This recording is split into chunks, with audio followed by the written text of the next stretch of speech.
Good morning traders, आप देख रहे हैं ट्रेड विद मिस्टर ए, जहां मिलती है सबसे तेज और authentic market update per day सुबह 6:30 बजे। और आज इंटरनेशनल न्यूज से पहले एक नेशनल न्यूज की बात करते हैं, जो कि बिहार की राजनीति में हुई रिसेंटली बहुत बड़ी उलटफेर की है। बिहार के सबसे प्रभावशाली नेताओं में से एक नीतीश कुमार एक बार फिर चर्चा में है। नवंबर 2025 में उन्होंने रिकॉर्ड 10वीं बार बिहार के मुख्यमंत्री पद की शपथ ली थी, लेकिन अब सिर्फ लगभग 3.5 महीने बाद उन्होंने बिहार की सक्रिय राजनीति को अलविदा कहने का फैसला किया है और राज्यसभा चुनाव लड़ने की घोषणा कर दी है। जी हाँ, आपने सही सुना। अब सबसे बड़ा सवाल, अगर उन्हें कुछ ही महीनों बाद तक छोड़ना था तो उन्होंने मुख्यमंत्री पद की शपथ ली ही क्यों? रिपोर्ट्स के मुताबिक उनकी हेल्थ कंडीशन पिछले कुछ समय से ठीक नहीं चल रही थी और यही एक बड़ा कारण बताया जा रहा है कि पार्टी नेतृत्व को यह फैसला लेना पड़ा।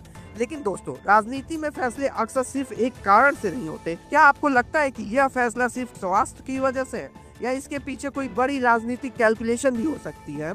नीचे कमेंट में जरूर बताइएगा अपनी राय। अब चलते हैं दूसरी बड़ी खबर की तरफ, जो कि सीधे भारत की ऊर्जा सुरक्षा से जुड़ी हुई है। वेस्ट एशिया में चल रहे तनाव के बीच भारत सरकार लगातार ग्लोबल एनर्जी ऑर्गेनाइजेशन और सप्लायर्स के साथ कोऑर्डिनेशन में है, ताकि देश में फ्यूल सप्लाई अनइंटरप्टेड बनी रहे। सरकारी अधिकारियों के अनुसार अभी भारत के पास क्रूड ऑयल और एलपीजी का पर्याप्त स्टॉक मौजूद है और फिलहाल घबराने की कोई जरूरत नहीं है। लेकिन एक चिंता जरूर सामने आ रही है और वह है कतर की एलएनजी प्रोडक्शन, क्योंकि आपको जानकर शायद हैरानी होगी कि दुनिया की लगभग 25% एलएनजी सप्लाई सिर्फ कतर से आती है। अगर किसी वजह से कतर के एलएनजी प्रोडक्शन फैसिलिटीज बंद होते हैं तो इसका पूरा असर ग्लोबल एनर्जी मार्केट पर पड़ सकता है और भारत भी इससे पूरी तरह अछूता नहीं रहेगा। इसी वजह से भारत सरकार मेरीटाइम ट्रेड रिस्क को लेकर भी सतर्क है, खासकर स्ट्रेट ऑफ हॉर्मुज की वजह से। सरकारी सूत्रों के मुताबिक Bharat US international development finance corporation के साथ भी संपर्क में है, ताकि समुद्री व्यापार के लिए रिस्क इंश्योरेंस सुनिश्चित किया जा सके। साथ ही अधिकारियों का कहना है कि भारत के सभी रिफाइनरीज के पास पर्याप्त क्रूड ऑयल स्टॉक मौजूद है और देश के पास इतना रिफाइनिंग कैपेसिटी है कि एलपीजी प्रोडक्शन में भी कोई कमी नहीं आएगी। लेकिन अब यहाँ भी एक बड़ा सवाल उठता है, अगर वेस्ट एशिया में तनाव और बढ़ता है तो क्या ग्लोबल ऑयल प्राइसेस फिर से तेजी से बढ़ सकते हैं? और अगर ऐसा होता है तो क्या इसका असर भारत में पेट्रोल और एलपीजी की कीमतों पर पड़ेगा?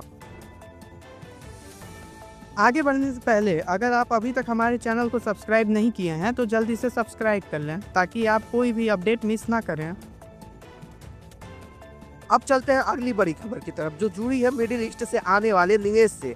बढ़ते यूएस ईरान जियोपॉलिटिकल टेंशंस के बावजूद एक्सपर्ट्स का मानना है कि गल्फ देशों से भारत में आने वाला लॉन्ग टर्म इन्वेस्टमेंट ज्यादा प्रभावित नहीं होगा। पिछले 5 सालों में गल्फ रीजन के निवेशकों ने भारत में लगभग $33.5 बिलियन निवेश किए हैं।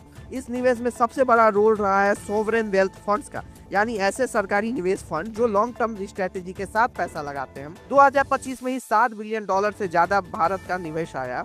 इसमें 2 बड़े डील शामिल हैं। पहला, इमिरेट्स एनबीडी ने आरबीएल बैंक में कंट्रोलिंग स्टेक हासिल किया और दूसरी बड़ी इन्वेस्टमेंट आई इंटरनेशनल होल्डिंग कंपनी की तरफ से, जिसने समन कैपिटल में $1 बिलियन का निवेश किया।